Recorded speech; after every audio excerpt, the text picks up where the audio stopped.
Dragon is in countdown. Falcon 9 is in startup.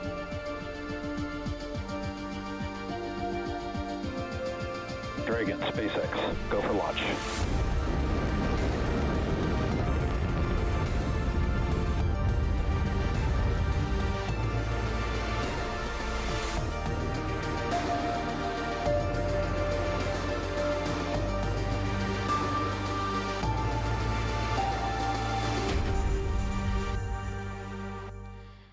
You're looking at a live view of the SpaceX Falcon 9 rocket and cargo Dragon at Launch Complex 39A, set to lift off this afternoon to the International Space Station. Good afternoon and welcome to NASA's Kennedy Space Center in Florida. I'm Megan Cruz with NASA Communications. Today's cargo mission, known as Commercial Resupply Services Mission 22, is scheduled to launch at 1:29 p.m. Eastern Time.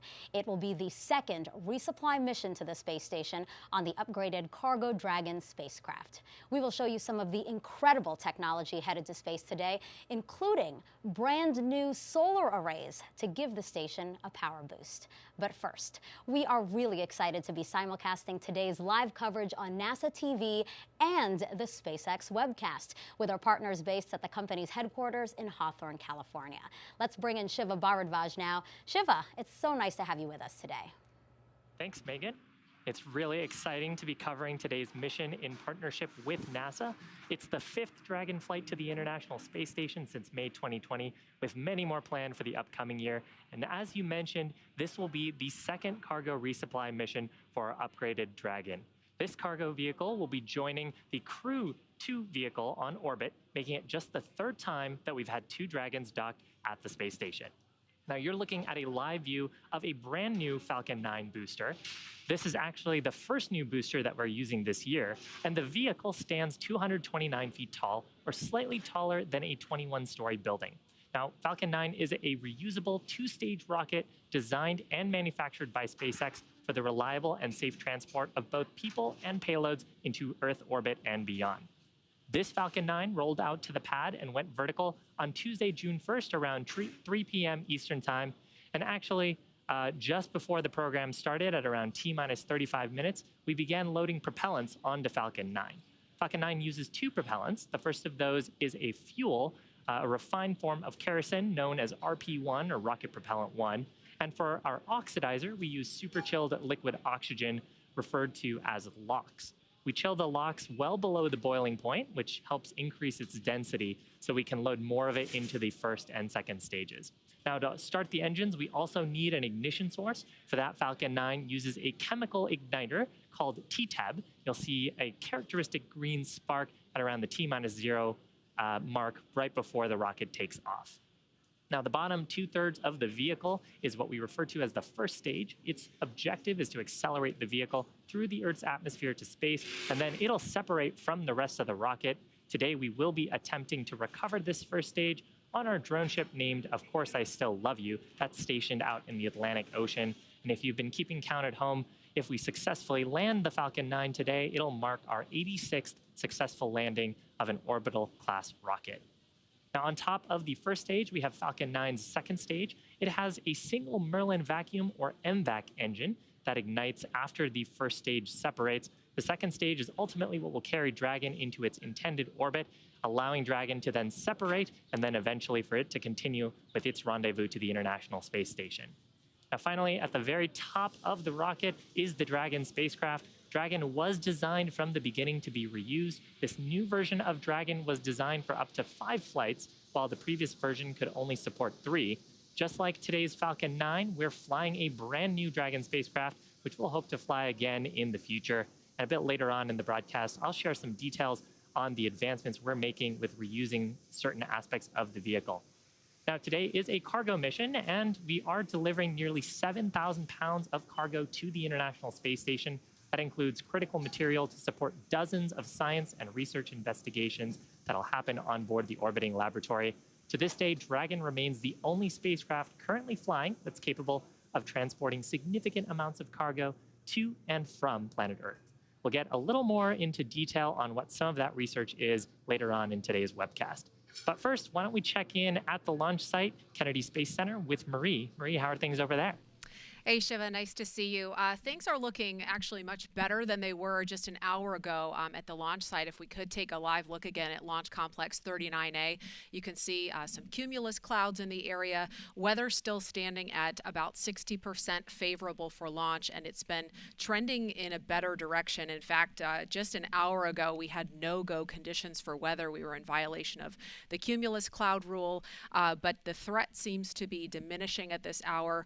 The weather teams are watching a couple of cells south of Patrick Space Force Base. That's a little bit south of the Cape here, and they are headed north, but it's looking like it's not going to be a showstopper. So again, trending in the right direction. The threat of lightning remains low, so we are 60% go for weather, and that's been most of the chatter that we've heard so far in these last couple of hours.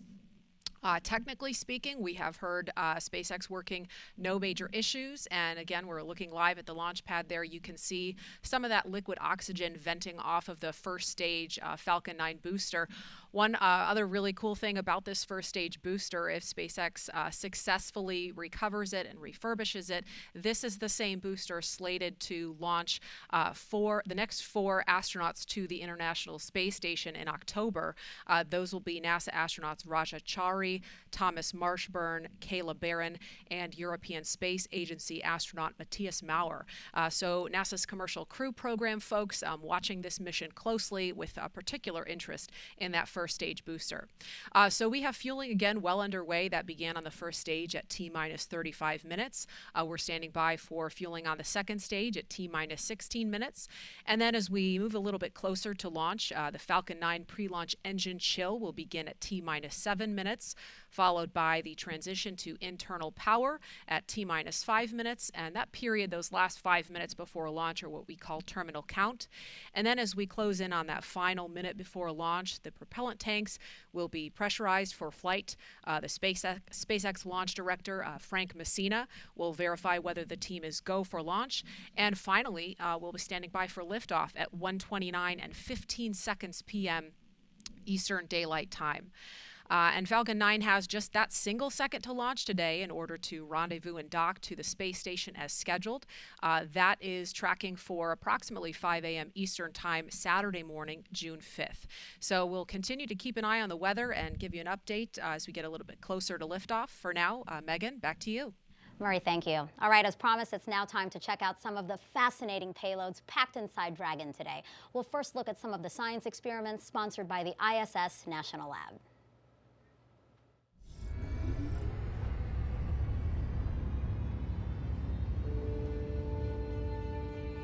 More than 900 pounds of research and supplies are launching to the International Space Station on SpaceX's 22nd Commercial Resupply Services mission, including several investigations sponsored by the U.S. National Laboratory. This mission has everything, from fundamental and applied research to payloads dedicated to in-space production applications, recognizable private sector partners supporting research and development, and student-led experiments. Let's take a deeper look into some of the investigations that are launching on SpaceX CRS-22. Colgate-Palmolive, the global household and consumer products company, will launch the first private sector oral healthcare investigation to the ISS on this mission. The project aims to identify the molecular characteristics of a healthy and diseased oral microbiome. The research team will study unique plaque pathologies in relation to oral health status, examining microgravity's effects on biofilm formation and comparing responses to common oral care agents. Results could help Colgate-Palmolive develop more effective products for consumers on Earth. Each year, 25 million metric tons of cotton are grown around the world, and each kilogram requires thousands of liters of water to produce. In an effort to minimize water consumption used for cotton production, Target Corporation has funded a project from the University of Wisconsin to examine the response of cotton plants to the stress of microgravity and evaluate effects on growth and root behavior. This investigation seeks to better understand the genetics involved in root system development, which could lead to the production of cotton plants that use water more efficiently on Earth. The National Center for Advancing Translational Sciences, one of the 27 institutes and centers of the National Institutes of Health, continues to work with the ISS National Lab to fund projects as part of the Tissue Chips in Space initiative. Tissue chips contain human cells grown on an artificial scaffold to model the structure and function of human tissue. Using tissue chips in space, researchers can develop better models of disease and more accurately test potential new therapeutics for patients on Earth. This mission includes a tissue chips in space investigation from the University of Washington. The research team will use tissue chip systems to model the human kidney to better understand kidney stone formation, the body's use of vitamin D, and a condition in which a person's urine contains unusually high amounts of protein. Pharmaceutical giant Eli Lilly and Company has a history of sending research and development to the orbiting laboratory. On this mission, the company will launch an investigation to examine the effects of gravity on the physical state and properties of freeze-dried pharmaceutical products. Results could help Lilly improve the chemical and physical stability of pharmaceutical products for patients on Earth. The investigations launching on this mission aim to bring value to our nation and drive a robust, sustainable market in low Earth orbit. To learn more about all the payloads on this mission that are sponsored by the ISS National Lab, and to learn about current opportunities to become part of the space station research community, please visit issnationallab.org. Now, you heard in that video about an experiment with cotton. Let's take a closer look at that one, because you might be amused by its name, TikTok. And no, it has nothing to do with the social media app TikTok. Here to help us understand the name and why this research is so significant is principal investigator Dr. Simon Gilroy. Dr. Gilroy, thank you so much for joining us. Oh, my pleasure to be here. Well, obviously, we've said TikTok. Your TikTok is different from the TikTok most of us know. So what is your TikTok? Yep, we definitely came second. So it's an acronym for Targeting Improved Cotton Through Orbital Cultivation. And what does that mean? What are you trying to do here? So we've got the opportunity to understand a little bit more about how cotton grows by growing it on the space station and doing the kind of experiments you just simply can't do when you're on the Earth. Mm-hmm. And how are you actually going to grow cotton on the space station, and how much of it are you trying to grow? All right, so cotton gets to be a really big plant, so we're not going to grow full-sized cotton plants, 6 foot tall. This is actually the chamber that we are going to send up. So there are 12 of these, which are going to go up onto the space station. Each one of them has 4 cotton seeds in there. And we've set it up so they'll actually germinate while they're on the station. And they'll fill this chamber after about 6 days. Wow, that's amazing. And so what exactly are you trying to figure out in space that can hopefully help us here on Earth? Cotton is an incredibly thirsty crop. It uses tremendous amount of water, hundreds of gallons just to make one t-shirt. And it also uses a lot of inputs like nutrients that the farmers have to add, pesticides. And a lot of those features of cotton, they are root traits. So they're things that, the root takes up the water, the root takes up the nutrients. And so what we're hoping to do on the space station is learn a little bit more about how that root system develops, with the idea that if we can, very specifically for us, understand how gravity directs that root system to grow and spread throughout the soil, we might be able to target features there that then we can give that information to breeders, who will then be able to go down the road of improving cotton. Yeah, basically to make better cotton, right? Yeah, absolutely. That's amazing. How does it feel to have science going up to space today? I mean, it is an amazing opportunity. We've shot a couple of experiments up to the space station before. Every single time, it's a rush to see your stuff going up on the rocket. I got to ask you, why cotton? Cotton, partly because we have the opportunity to understand a little bit more about a really important economic crop with a big environmental footprint on Earth. So using the facilities of the space station to do things that we just could never do on Earth. And also, there have been a lot of plant biology experiments done by a lot of great researchers on the station, but on a relatively few species of plants. And so cotton is going to give us this fantastic tool to ask, how different is it from these other plants and how similar? What do all plants do when they're in space, and what does very specifically particular to each kind of plant? Doctor, I'm so excited to see what you find out. Thank you so much for joining us today. Great, thank you. Thank you.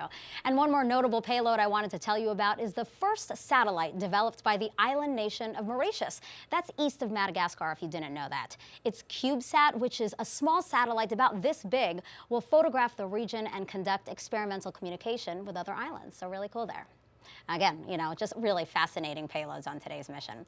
Now let's head back to Shiva for an update. Thanks, Megan.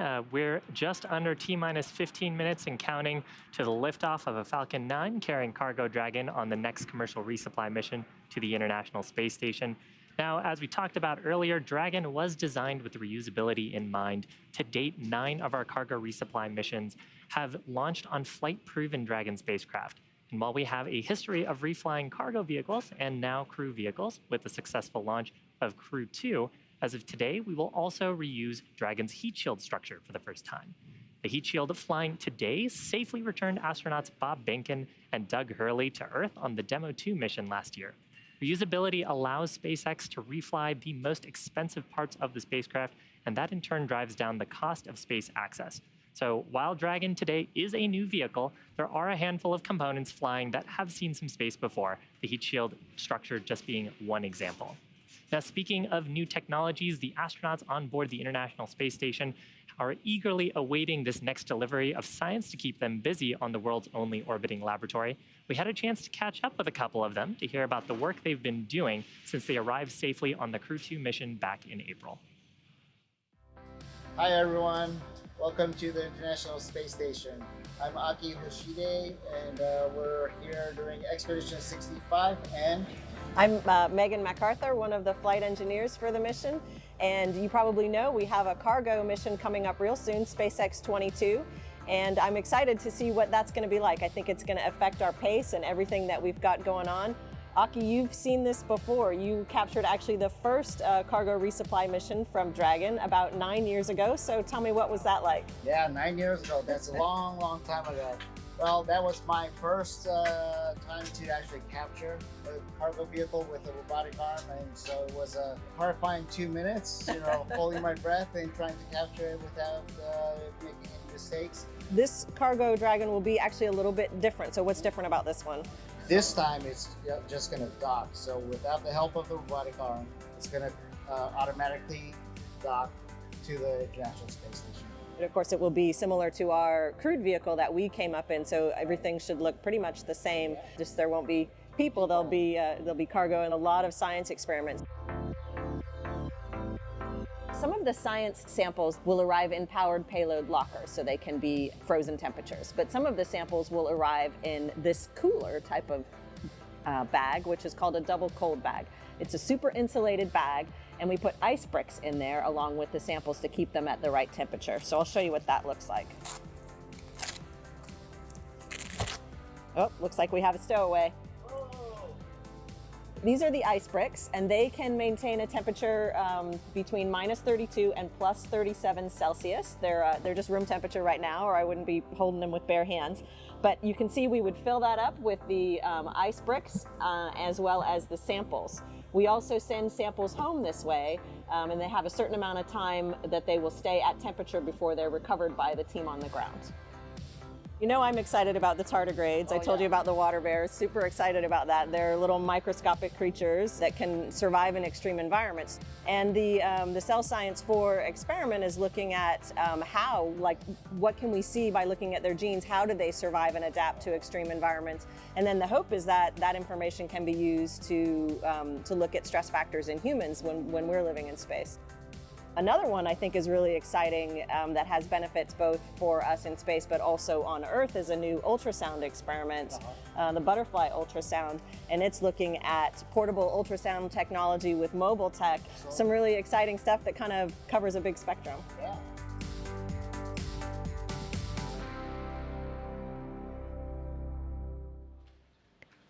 And that was NASA astronaut Megan MacArthur and JAXA astronaut Aki Hoshide aboard the International Space Station. And welcome into the International Space Station Flight Control Room at the Johnson Space Center here in Houston, Texas. The team of flight controllers in Mission Control Houston today is being led by Flight Director Rebecca Wingfield. The teams here in Mission Control will really jump into action tomorrow night into Saturday morning as Cargo Dragon approaches the International Space Station and enters the approach ellipsoid, which we like to think of as an imaginary sphere around the space station that helps us monitor the approach and departure of visiting vehicles.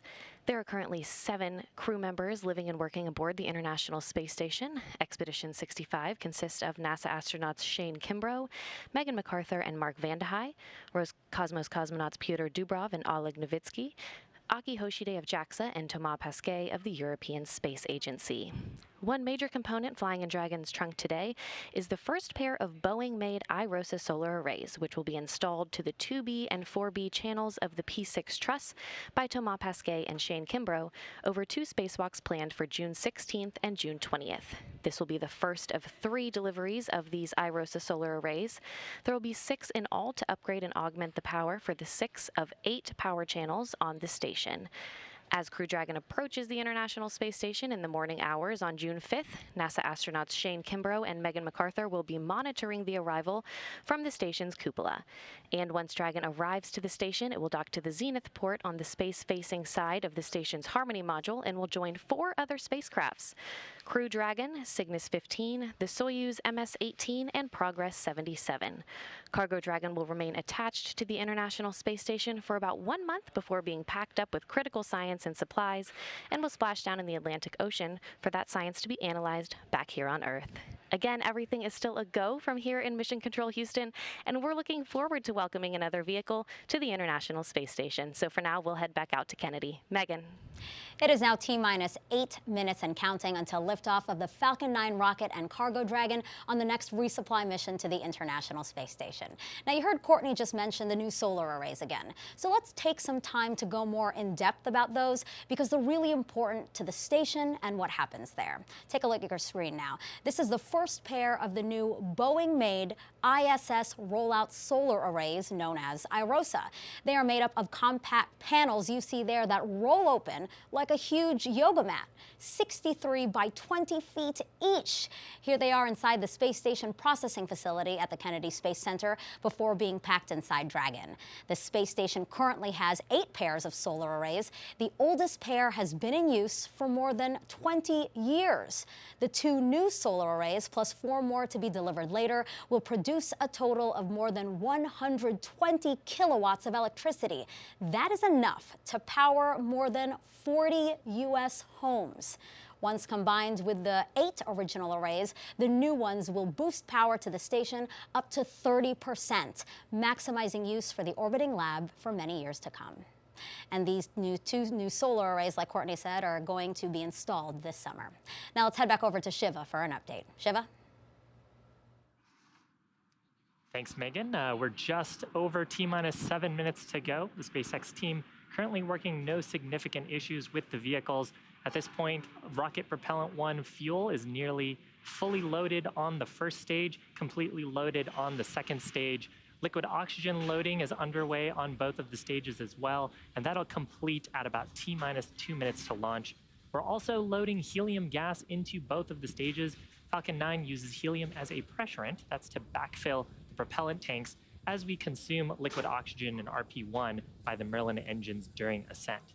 Now, helium loading began before the webcast went live, and we'll continue to top it off until about 1.5 minutes before launch. Now, to make sure that the engine startup goes well, we also perform what's called engine chill. It started at about T-minus 7 minutes. We flow a small amount of that super chilled liquid oxygen into the Merlin engine turbopumps, and we do that to avoid thermal shock to the mechanical components once we get that full flow of super chilled liquid oxygen on engine start. Dragon also began its startup sequence at T-minus 35 minutes when it coordinated timing with the Falcon 9. It's currently undergoing a set of vehicle health checks, with its next major milestone happening just before liftoff when it'll transition to internal battery power. Now, the range is standing by, ready to support today's mission. Launch weather is continuing to trend favorably. We had a 60% chance of go, and we're still continuing to monitor some of those clouds and precipitation in the area.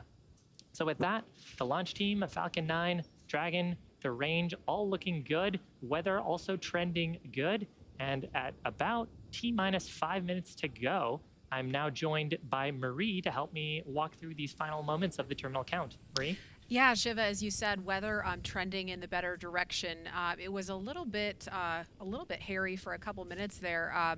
Within the last, I want to say maybe 13 minutes or so. It was right around T-minus 19 or 18 minutes. We heard about some lightning strikes in the area, not coming within that 10-mile radius of the pad, but that was a watch item. It looks like they're not expecting lightning to be an issue to come that close.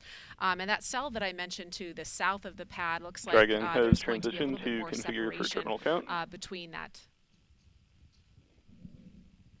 little bit more Dragon has separation. transitioned to terminal count and is on internal power. Okay, so we heard that call that Dragon is now on internal power.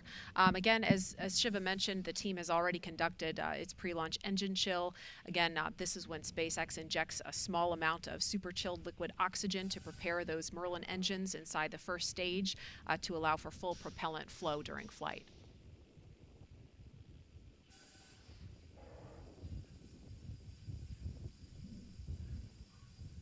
And we can hear the hissing from some of that liquid oxygen venting off the side of the rocket as it meets that Strong on back retract in progress.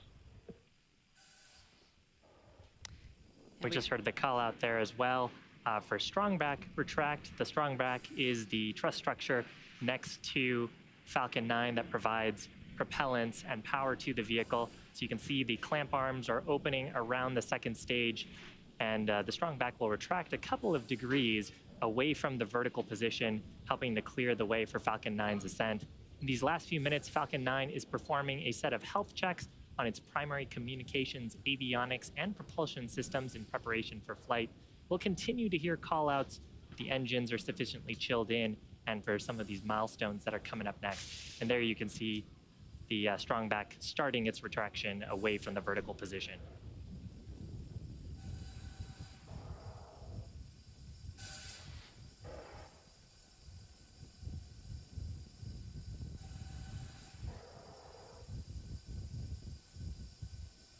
And so we saw that strong back or transport erector retract ever so slightly from the Falcon 9 rocket. It will retract fully. Bleed verification. Just as we get to the moment of liftoff to allow for Falcon 9 to clear the pad. Also happening now are some checks of the second stage thrust vector control actuators. That is often referred to as an engine wiggle test, and this is when SpaceX moves the thrust Stage nozzles. 1 complete. And we just heard the call for the stage 1 LOX load complete. Again, that engine wiggle test happening now to make sure that the guidance hardware is go for flight. SpaceX will do the exact same checkouts on the first stage engines, and that will happen just a few seconds before ignition. Yeah, and we just heard that call out for first stage LOX load complete. Next major activity here will be second stage LOX load complete. Usually happens around the T-2 minute mark, and that wraps up propellant loading for Falcon 9 until liftoff.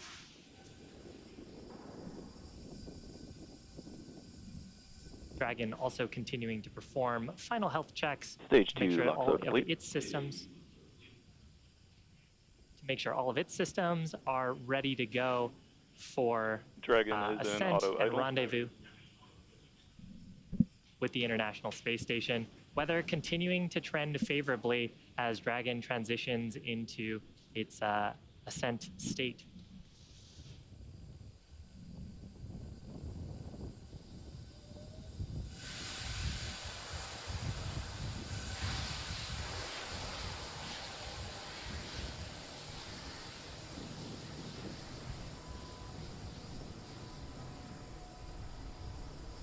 Weather remaining go as we are approaching the T-1 minute mark when Dragon will transition to internal power.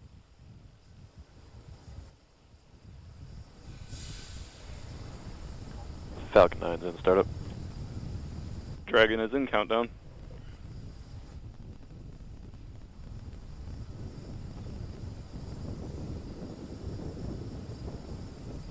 LD, go for launch. The launch director.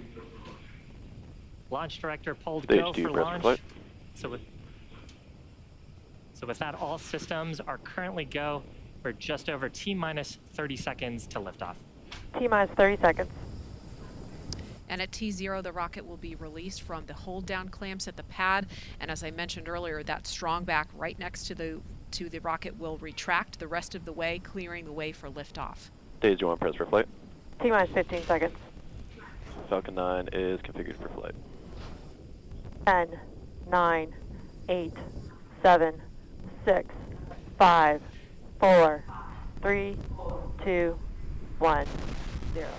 Ignition. Liftoff. And liftoff of the 22nd SpaceX cargo resupply mission. bringing new solar arrays to the International Space Station. Stage 1 propulsion is nominal.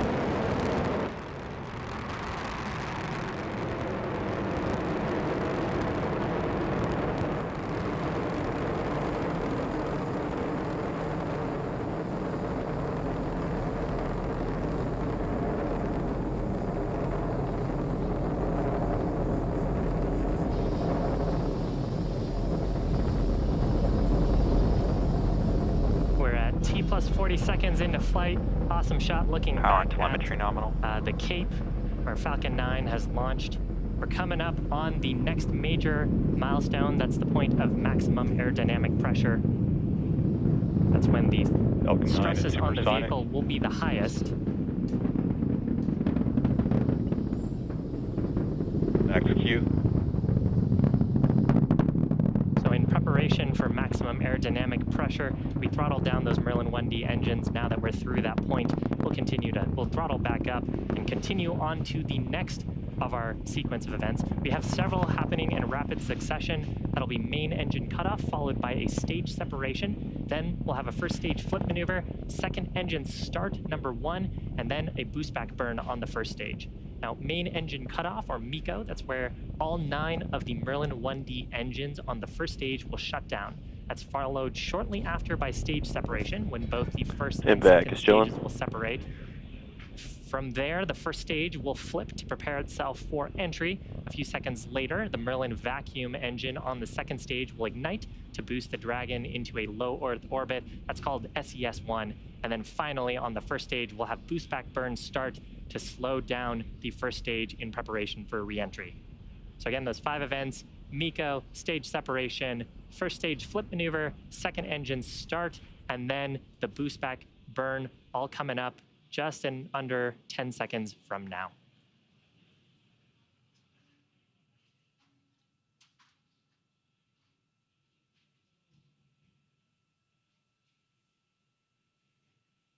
And MECO.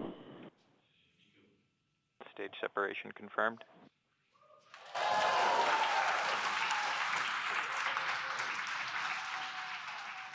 Embark ignition. Stage 1 boost back startup. So successful Merlin vacuum engine startup. First stage has begun its boost back burn. That burn expected to last about 30 or so seconds. Here's a shot of the second stage Merlin vacuum nozzle. You can see it starting to heat up as we begin this burn. The second stage will continue to burn here for several minutes until about the T plus 8 minute mark.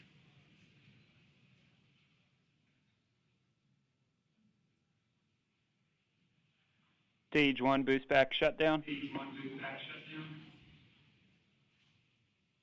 you're just joining us, welcome. You're watching a live webcast for the 22nd commercial resupply mission to the International Space Station for NASA. This is SpaceX's 17th launch of the year, and we are flying a cargo configuration of our New Dragon spacecraft. On the right-hand side of your screen is the second stage, which is carrying the Dragon spacecraft into orbit. On the left-hand side of your screen, you can see Falcon 9's first stage with the grid fins extending. It just completed its boost back burn and is making its way back to our drone ship. Now, the rocket has to do more than just go up. It has to go sideways really fast. At liftoff, gravity is pulling straight down on the rocket, but as we ascend, we tilt the engines. That's called gimbaling, and that begins to turn the rocket horizontally. We're still going up, but we're also heading horizontally away from the launch pad. That maneuver is called a gravity turn. The rocket typically needs to go about 7.5 kilometers per second, or about 17,500 miles an hour, to avoid being pulled back down to Earth and to get into orbit. So that's what the second stage is doing right now. Now, the first stage, in order to make its way back to our drone ship, named, of course, I Still Love You, it has 2 more burns to do. First is an entry burn. It'll ignite 3 of its Merlin 1 engines. That'll help to slow it down as it re-enters the Earth's atmosphere. And then the next activity will happen much closer to the drone ship. That is the landing burn. Will ignite just the single center Merlin engine to bring the vehicle's speed rapidly down to 0. You can see the grid fins that are extended on the left-hand side of your screen. We use those for atmospheric control. They help steer the Falcon 9 to make sure we make our way back to that drone ship as we get into the thicker parts of the Earth's atmosphere. And you'll occasionally see periodic bursts of a white gas like that. That's our attitude control system giving us little corrections to our attitude. The next major event coming up here for the first stage is entry burn. 3 of the Merlin 1D engines will ignite. Second stage burn continuing to look nominal. Second stage has a little ways to go. It won't be done with this burn until about the T+8 minute mark.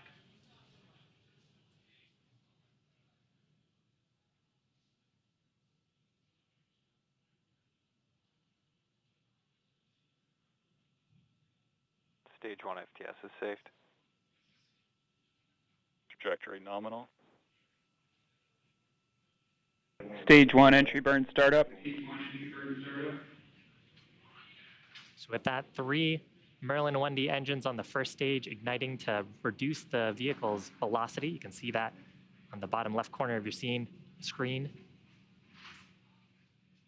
This burn expected to last Stage 1 about entry 20 burn shutdown. seconds. So from here, the grid fins will continue to take the first stage towards our drone ship stationed out in the Atlantic Ocean. At this point, T+6.5 minutes into flight, second stage is making its way to the initial orbit to drop off the Cargo Dragon spacecraft. And if you're just joining us, welcome. On your screen is a live view of Falcon 9's first stage on the left, the second stage on the right. We had an on-time liftoff at 1:29 p.m. Eastern Time. Nominal ascent so far. Talking a little bit more about Stage 1 transonic. Talking a little bit more about the first stage. So the next major event coming up is that landing burn. Landing burn is what will bring the vehicle speed rapidly down to 0.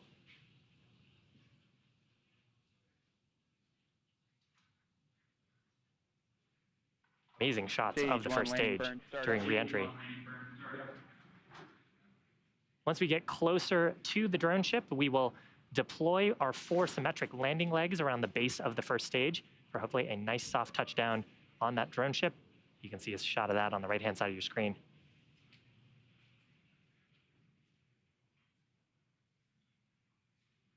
Stage 1 landing leg deploy.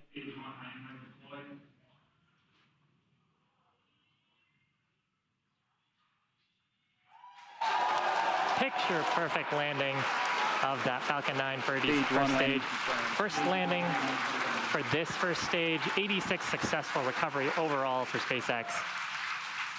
Fantastic. Now coming up shortly, second stage is not done. It will be coming up on second engine cutoff. About under 30 seconds from now. It's been burning that whole time since stage separation to bring the 7,000 pounds of cargo into the initial orbit around our planet. And you can see we're getting close to orbital velocity.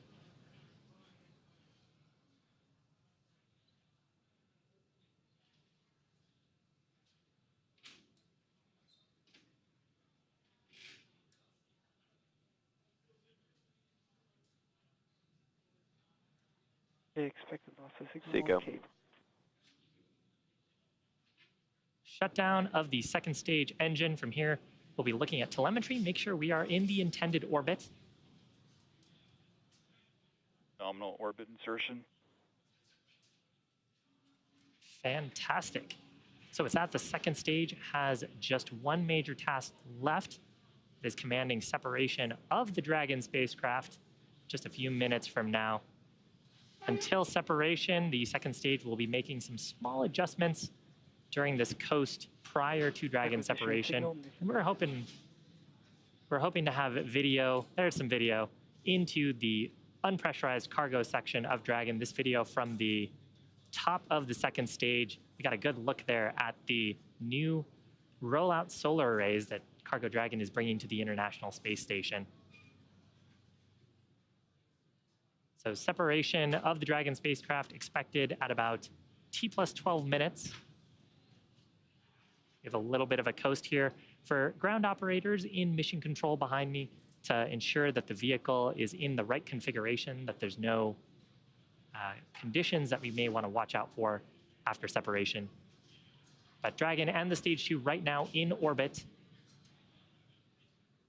And coming up after that separation event, which hopefully we'll get a view like this of Dragon gently floating away, the Dragon spacecraft will begin to perform some of its own checkouts. Dragon is equipped with 12 service section Draco thrusters that are used primarily for attitude control and proximity next to the space station.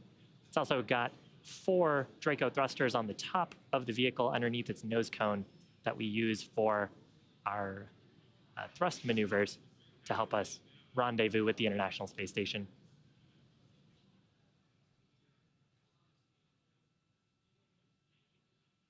So again, successful ascent, successful recovery of our first stage just a few minutes ago. You're looking at a live shot into the Cargo Dragon unpressurized section from the second stage that is in orbit around our planet. Our next major activity coming up shortly, that is Dragon separation from Falcon 9's second stage.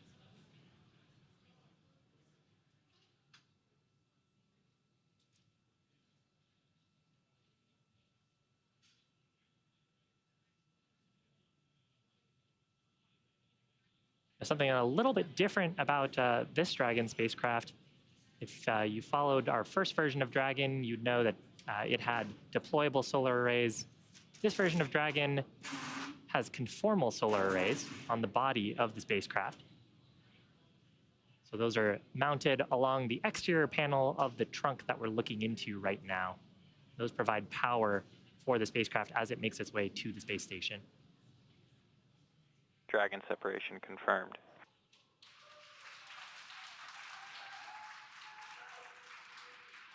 Lovely planet Earth on the left-hand side, Dragon floating away. You can see the rollout solar arrays from this view atop Falcon 9 second stage, watching Dragon gently float away. So again, activities coming up for Dragon. It will begin its service section Draco checkouts, followed shortly after that by the nose cone Expected loss of signal. opening. And that's going to complete my coverage here from Hawthorne. But why don't we check in with Courtney at the Johnson Space Center in Houston. Courtney?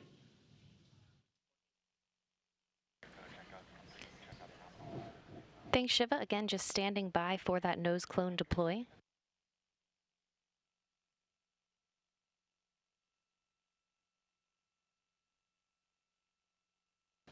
The nose cone deploy uncovers the 4 forward bulkhead thrusters, which Dragon will use for its major burn maneuvers coming up.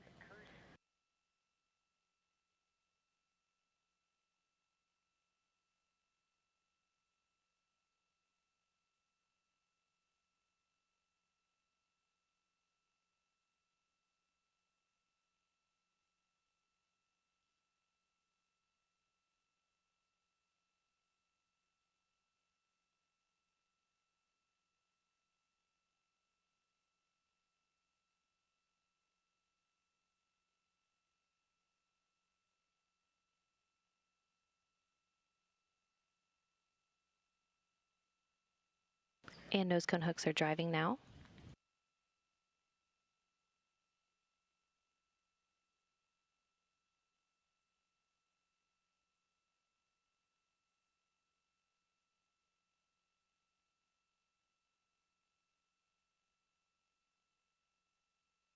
And the hooks are halfway open, again standing by for them to be fully open.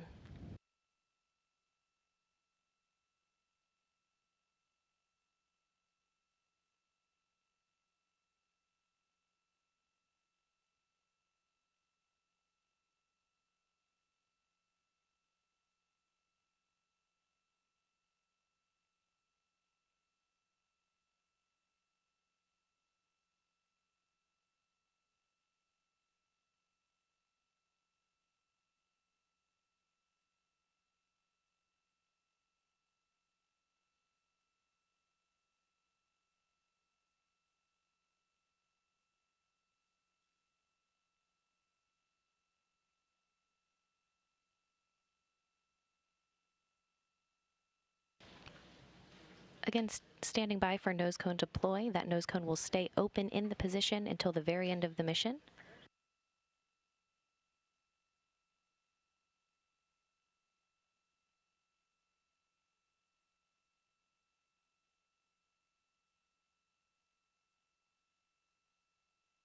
And the first set of nose cone hooks are open, and the second set are starting to open now.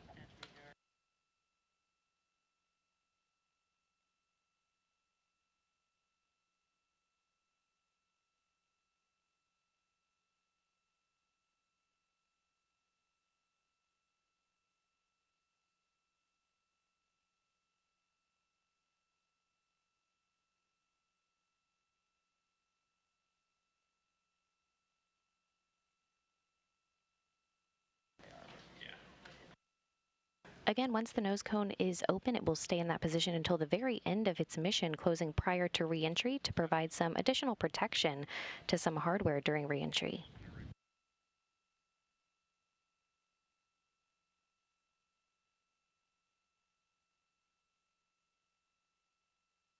Expected loss of signal, Newfoundland.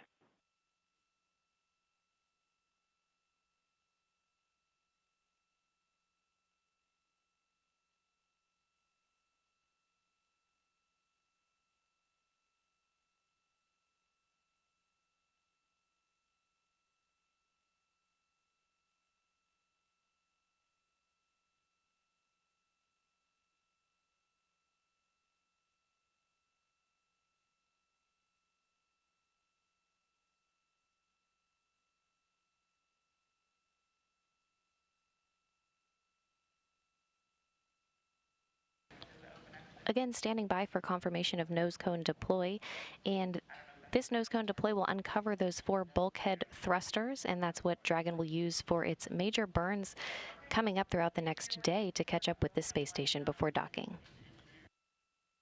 Acquisition of signal, Goonhilly.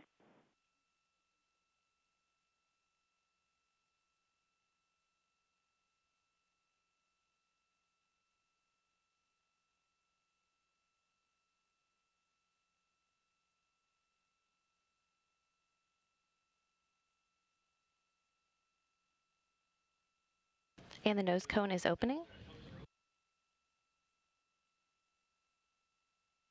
And nose cone deploy confirmed.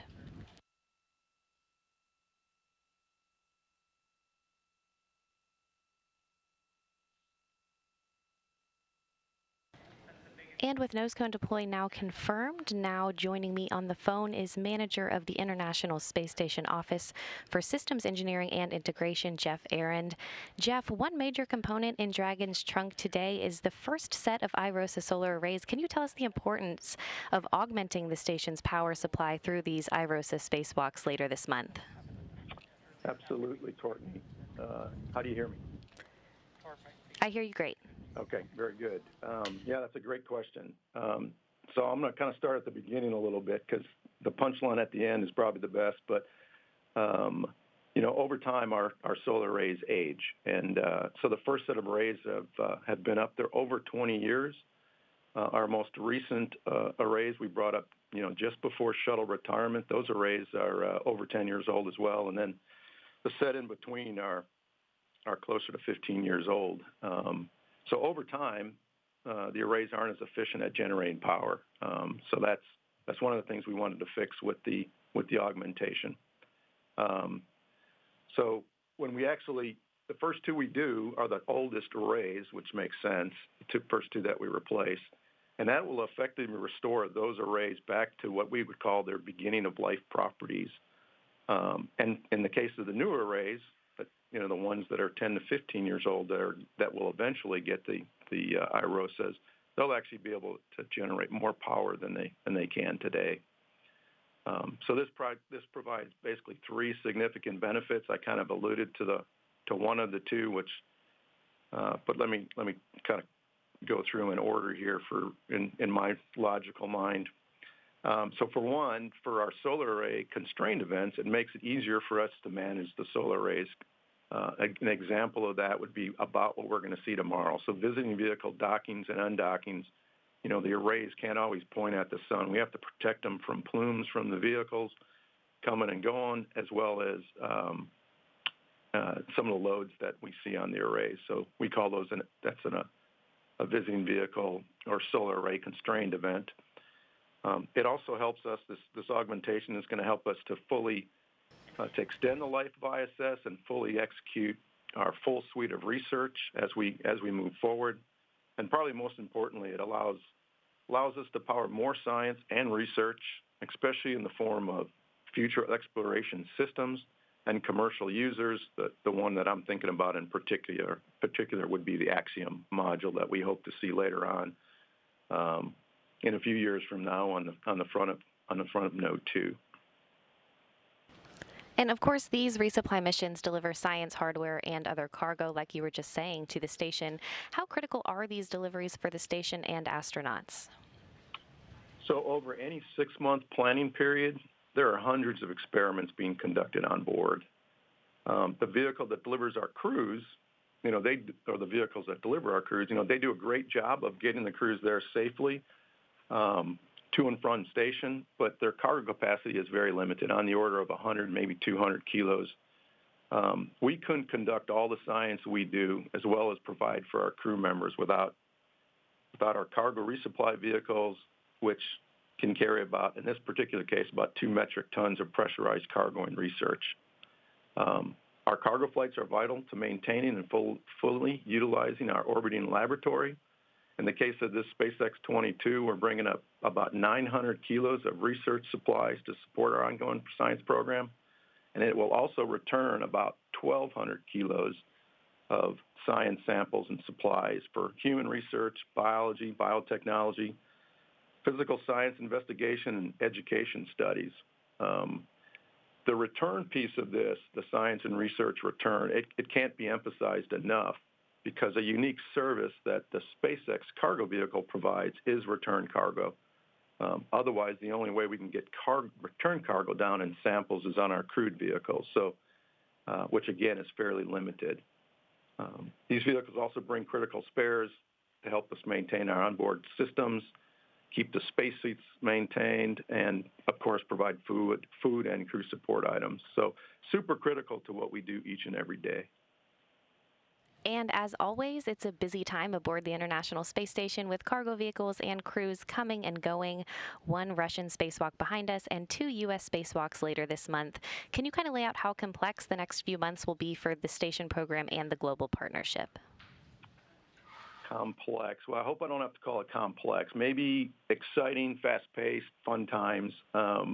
We plan everything to a T and analyze it, do those kind of things. So we like to try to eliminate the complexity, is the way I would kind of describe it.